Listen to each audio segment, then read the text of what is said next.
Students, आज की हमारी वीडियो में हम सीखेंगे कि पैसिव वॉइस को एक्टिव वॉइस में कैसे चेंज करते हैं। और उसमें सबसे पहले हम सीखेंगे इंडेफिनिट जो हमारे टेंस हैं उनकी पैसिव से एक्टिव कैसे बनाते हैं। आइए आपका पहला सेंटेंस लिख देते हैं। She is praised by her teacher। देखिए स्टूडेंट्स, जब आप पैसिव से एक्टिव बनाते हैं तो आपका सबसे पहला स्टेप ये होना चाहिए कि आप ये पहचानेंगे कि किस टेंस की पैसिव बनी हुई है, और वो हमें पता लगेगा सेंटेंस में लगी हेल्पिंग वर्ब से। अब अगर किसी सेंटेंस में इज एम या आर लगा हो और उसके साथ थर्ड फॉर्म लगी हो तो हम समझ जाएंगे कि प्रेजेंट इंडेफिनिट की पैसिव बनी हुई है, तो सेंटेंस वापस प्रेजेंट इंडेफिनिट में जाएगा। एक दूसरा स्टेप, हमें पता है कि एक्टिव में बाई नहीं होता है, तो बाई तो नहीं लगेगा, इसको हम हटा देंगे। और जो बाई के बाद यहां फिलहाल सब्जेक्ट के रूप में लिखा है, ऑब्जेक्ट के रूप में लिखा है, सब्जेक्ट बना लेंगे तो हर टीचर शुरुआत में आ जाएगा। यहां हर टीचर ये आपका सब्जेक्ट बन गया, पहले सब्जेक्ट ही था। उसके बाद प्रेजेंट इंडेफिनिट में इज का यूज नहीं होता है, इसको भी हटा देंगे। और प्रेजेंट इंडेफिनिट में अगर कर्ता एक वचन हो तो हम जो है वर्ब की फर्स्ट फॉर्म में ऐसे ऐसे लगाते हैं। तो प्रेज की फर्स्ट फॉर्म लगाएंगे पहले PRAISE, और इसमें एस जोड़ दें क्योंकि हर टीचर एक वचन है। हर टीचर प्रेज। अब सी का यहाँ पे सी लगा है, ये पहले ऑब्जेक्टिव रूप में था वर्ब के बाद, तो सी का ऑब्जेक्ट क्या होता है? हर। तो यहाँ वापिस हर लिख देंगे। ये आपकी एक्टिव हो गई, हर टीचर प्रेज सर। अब ये सही है गलत है इसको आप स्वयं भी जान सकते हैं। आप इसकी पैसिव बनाकर देख लीजिए, अगर वही बनती है तो हमारा सेंटेंस ठीक है, नहीं बनता है तो फिर कहीं गलती है। देखिए इसकी पैसिव बनाते हैं तो हर को शुरुआत में ले आएंगे, सी हो जाएगा, सी के अनुसार इज लगाएंगे, थर्ड फॉर्म लगाएंगे, प्रेज्ड बाय लिखेंगे, बाय के बाद हर टीचर लिखेंगे, आपका वही सेंटेंस बनता है। अब सेकेंड सेंटेंस देख लीजिए। You are not helped by them। Are के साथ थर्ड फॉर्म लगी है, प्रेजेंट इंडेफिनिट का सेंटेंस बनेगा एक्टिव में। पहले हम बाई को खत्म करेंगे यहां से और देम को इधर लाएंगे, तो इसका सब्जेक्ट हो जाएगा आपका दे। अब यहां आर नोट लगा है, इज नोट लगा हो, एम नोट लगा हो, तो जब एक्टिव बनेगा सेंटेंस प्रेजेंट इंडेफिनिट में तो उसमें आप क्या लगाएंगे? डू नोट या डज नोट, क्योंकि कर्ता बहुवचन है तो आप क्या लिखेंगे? Do not, they do not. और डू नोट डज नोट के साथ ही फर्स्ट फॉर्म लगती है, इसकी फर्स्ट फॉर्म हो जाएगी हेल्प। अब क्या बच गया आपका? यू बच गया। यू को आप सब्जेक्ट लिखें या ऑब्जेक्ट के रूप में, वो यू ही रहता है। ये आपका ये सेंटेंस हो गया, they do not help you. अब इसकी पैसिव बनाएंगे तो जो ऊपर लिखी है वही बनेगी। अब थर्ड सेंटेंस देख लीजिए। Am I not taught by my father. Interrogative sentence है तो इसका मतलब है कि एक्टिव में भी सेंटेंस इंटरोगेटिव ही रहा होगा। एम शुरुआत में लगा है, लेकिन जब इसे वापस प्रेजेंट इंडेफिनिट में आप ले जाएंगे, क्योंकि प्रेजेंट इंडेफिनिट की पैसिव बनी है, तो आप क्या करेंगे? बाई तो खत्म, माई फादर को आप इधर लाएंगे तो ये एक वचन है, तो आप यहां शुरू में प्रेजेंट इंडेफिनिट के अनुसार डज लगाएंगे, डज। फिर सब्जेक्ट आ जाएगा माई फादर। अब आपकी वर्ब आने का समय है, वर्ब है टोट, लेकिन हम लगाएंगे फर्स्ट फॉर्म, डज के साथ फर्स्ट फॉर्म लगती है टीच। और यहां अच्छे इसमें स्टूडेंट्स नोट भी है, तो पहले आप माई फादर के बाद नोट लिखेंगे, फिर लिखेंगे टीच। और क्या बच गया है? आई बच गया है। आई यहां सब्जेक्ट के रूप में है, उधर जाएगा ऑब्जेक्ट के रूप में आ जाएगा। आई का ऑब्जेक्ट क्या होता है? मी। क्वेश्चन मार्क लगाएंगे, does my father not teach me. ये सेंटेंस आपका बनेगा।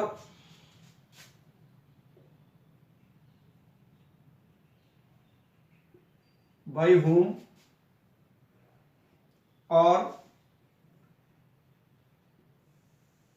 the girls scolded. ये आप जानते हैं कि बाई हुम जिस सेंटेंस में लगा हो पेसिव में, एक्टिव में उसमें पहले हु होता है, क्योंकि हु का ही हम बाई हुम करते हैं, तो बाई हुम को पहले हम हु कर लेंगे। अब प्रेजेंट इंडेफिनिट में जाना है सेंटेंस को, तो आर तो लगेगा नहीं, आर भी खत्म आपका। हु के बाद आपकी लगती है वर्ब, वर्ब है आपकी स्कोल्डेड, लेकिन स्कोल्ड में ईडी हटा देंगे, फर्स्ट फॉर्म रखेंगे, एस लगाएंगे, क्योंकि हु के साथ प्रेजेंट इंडेफिनिट में अफर्मेटिव की तरह सेंटेंस बनता है, हु स्कोल्ड्स, और फिर क्या बच गया, द गर्ल्स। ये सेंटेंस हो गया आपका, हु स्कोल्ड्स द गर्ल्स। अब इसकी आप पेसिव बनाकर देखेंगे तो जो ऊपर लिखी है वही बनेगी, तो हम समझ जाएंगे हमारा सेंटेंस ठीक है। तो सबसे जरूरी काम क्या है कि सबसे पहले हम, अगर ये एमआर लगा है तो उसको वापस लेकर आएंगे प्रेजेंट इंडेफिनिट में, फर्स्ट फॉर्म लगाएंगे। अगर सेंटेंस अफर्मेटिव है तो कर्ता के अनुसार, अगर एक वचन है एस लगाएंगे, और जो बाई के बाद जो भी शब्द लिखा हो उसको शुरुआत में सब्जेक्ट बनाएंगे, और जो शुरुआत में लिखा है उसको वर्ब के बाद लेकर ऑब्जेक्ट बनाएंगे। अब देखते हैं कुछ सेंटेंस पास्ट इंडेफिनिट के।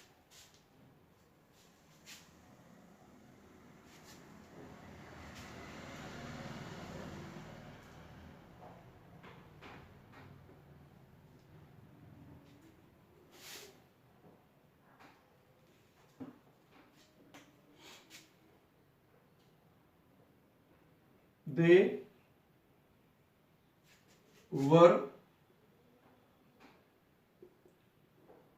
invited by us। अब स्टूडेंट्स, अगर किसी सेंटेंस में वाज वर लगा है और थर्ड फॉर्म लगी है तो वो पेसिव बनी है पास्ट इंडेफिनिट की। और अगर वो सेंटेंस आपको वापस पास्ट इंडेफिनिट में ले जाना है तो सबसे पहले तो हम क्या करेंगे कि बाई तो हटाना ही है, क्योंकि बाई एक्टिव में नहीं होता है।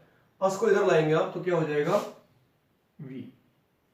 अब पास्ट इंडेफिनिट के सेंटेंस में अफर्मेटिव हो चाहे नेगेटिव हो चाहे इंटरोगेटिव, वाज वर तो लगते नहीं, तो वाज वर भी आपका खत्म।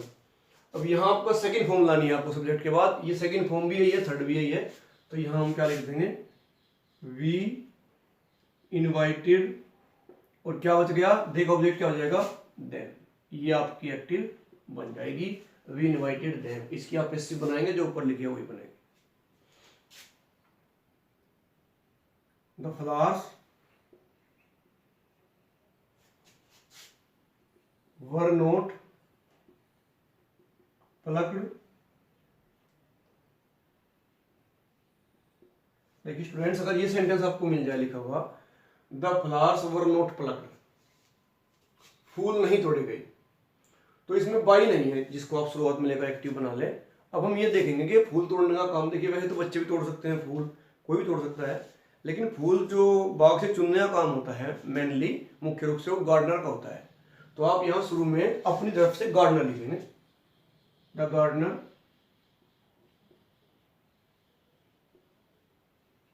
अब वर नोट लगा है, लेकिन पास्ट टेंस में क्या लगता है, डिड नोट, तो डिड नोट लिखेंगे हम।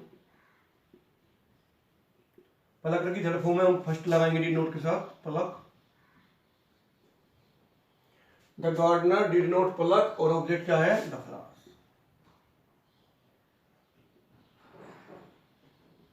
ये आपकी एक्टिव बन जाएगी। Why was the thief not arrested। अब ये भी सेंटेंस में आपका बाई के बाद कोई सब्जेक्ट नहीं है जिसको हम शुरुआत में लाकर सब्जेक्ट बनाकर आप एक्टिव बना सके, लेकिन हम ये जानते हैं कि चोर को गिरफ्तार करने का काम किसका होता है स्टूडेंट्स, पुलिस का होता है। तो क्वेश्चन वर्ड तो ऐसे ही रहेगा एक्टिव में भी वाई, क्योंकि पास्ट इंडेफिनिट में जाना है तो क्या लगाएंगे, क्रिया हम डिड, बात तो खत्म हो जाएगा। अब डिड के बाद सब्जेक्ट किसको लगाना है आपको, पुलिस को। Why did the police, note भी है, नोट फर्स्ट फॉर्म आ जाएगी अरेस्ट की, ARREST, अरेस्ट, और ऑब्जेक्ट क्या है आपका यहाँ, थीफ, जो सब्जेक्ट बना हुआ है उसको मान ले जाएंगे, ऑब्जेक्ट बन जाएगा द थीफ। ये आपका सेंटेंस बन गया। अब एक और सेंटेंस देख लीजिए,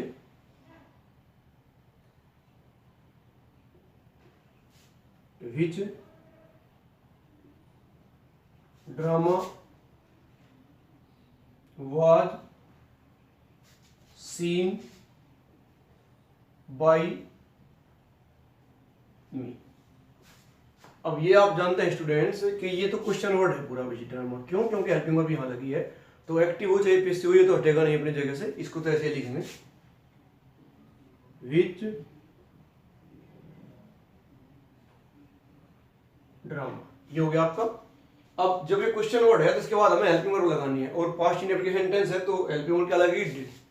तो यहाँ फिर डिड लगाएंगे, और अब क्योंकि हेल्पिंग वर्ब आ गई है उसके बाद आप क्या लिखेंगे? सब्जेक्ट। सब्जेक्ट कौन बनाना है हमको? मी को, और मी का सब्जेक्ट किस क्या होता है? आई। तो विच ड्रामा डिड आई, और डिड के साथ कौन सी फॉर्म लगती है स्टूडेंट्स? फर्स्ट। तो सीन की फर्स्ट फॉर्म क्या होगी? सी। ये आपकी एक्टिव बन गई। तो जिन सेंटेंस में वाज वर्ब लगे हैं उनको हम वापस एक्टिव में ले जा रहे हैं पास्ट इंडेफिनिट में, जिनमें इज एम आर लगे थे उनको ले जा रहे हैं हम प्रेजेंट इंडेफिनिट में, ये ध्यान रखना है। और अब हम देखते हैं फ्यूचर इंडेफिनिट।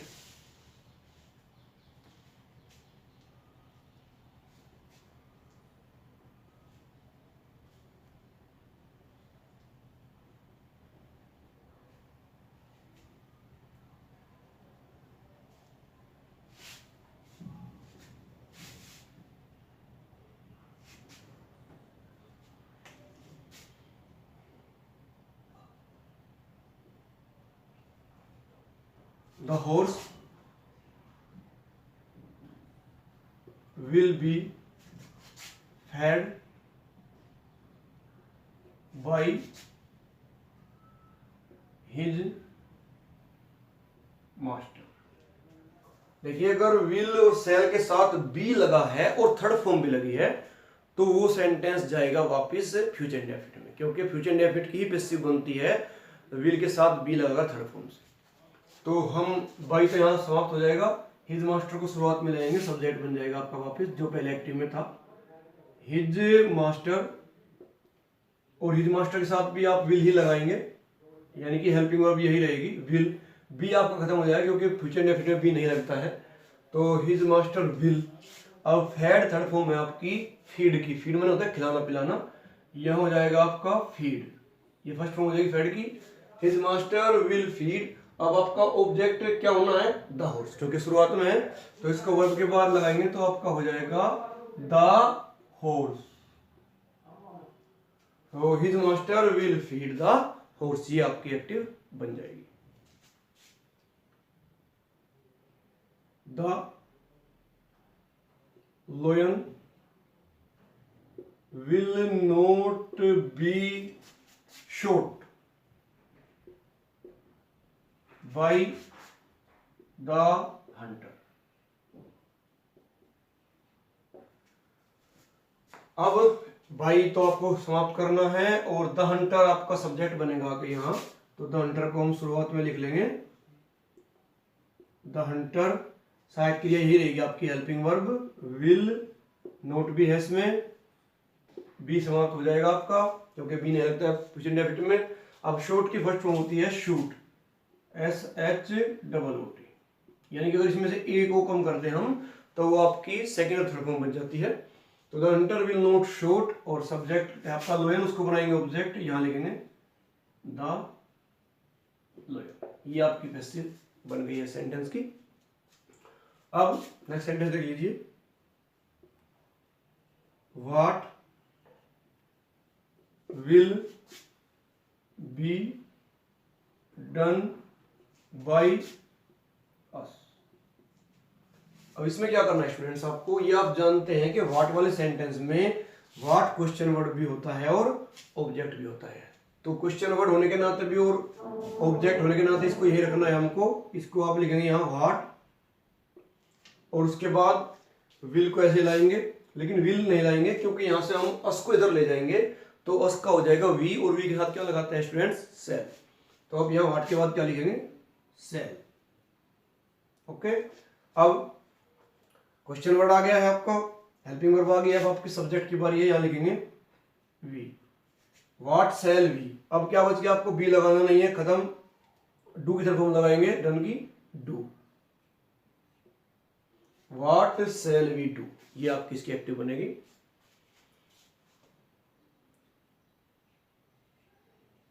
How many